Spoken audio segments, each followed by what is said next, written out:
ज्याचा हात वाटेल मला अखंडनीय, जो असताना भीती नसेल कोणाची, ज्याची नजर देईल मला धीर, चुकलं माझं तर पकडेल जो माझा कान, समजावेल मला गोष्टीतून छान. खूप पैसा असणारा बा नकोय मला, लय भारी दिसणारा भी बा नकोय मला, माझ्या सोबत असणार काळीत ज्याचं माझ्यासाठी वडन, महालात नसल तरी झोपडीत आनंदानं त्याच्या हातानं 4 घास भरवणारा बा पाहिजे मला. असा बा असल तर सांग मला. ऑफिस वरून आल्यावर पाण्याचा ग्लास त्याच्या समोर नेईल, आईनी बनवलेलं जेवण चिमुकल्या हातानं त्याला खाऊ घाले. थकलास का रे बाबा तू, विचारून त्याचे पाय चेपून दे. डोक्याला त्याच्या तेल लावील जन्मदिवसाला, त्याच्या गल्ला माझा मी फोडीन, उरलं सुरलं त्याच्यासाठी उपहार आणेल.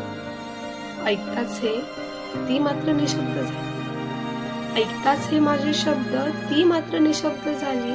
म्हणाली काय बोलू मी, म्हणाली काय बोलू बी, माझा बा पुरविल तुझे हट्ट समजे, माझा बा पुरविल तुझा हट्ट, पण आता तू तुझं मन कर जरा घट्ट. बा माझा सांभाळतो मला लय भारी, पण मायला माझ्या करतो शिव्यानी गाळी.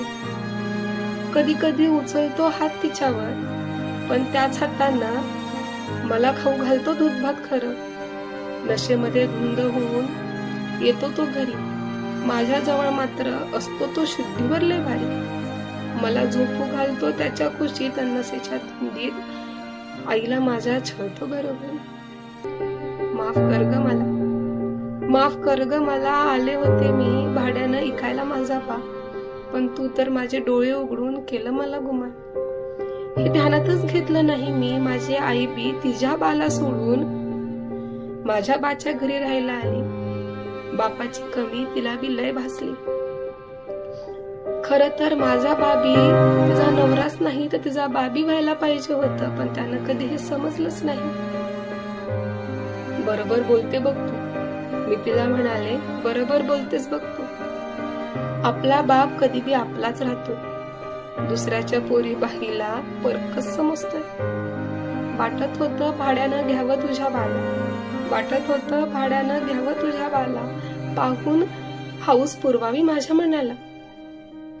पण माझी आईच हाय लय झकास बघ, पण आता कळलं माझी आईच हाय लय झकास.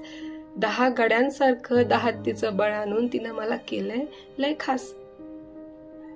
पैशाच्या कमीनं तिने मला नाचवलं नाही कधी तमाशात, पैशाच्या कमीनं तिने मला नाचवलं नाही कधी तमाशात, तिनं मला विकलं नाही कधी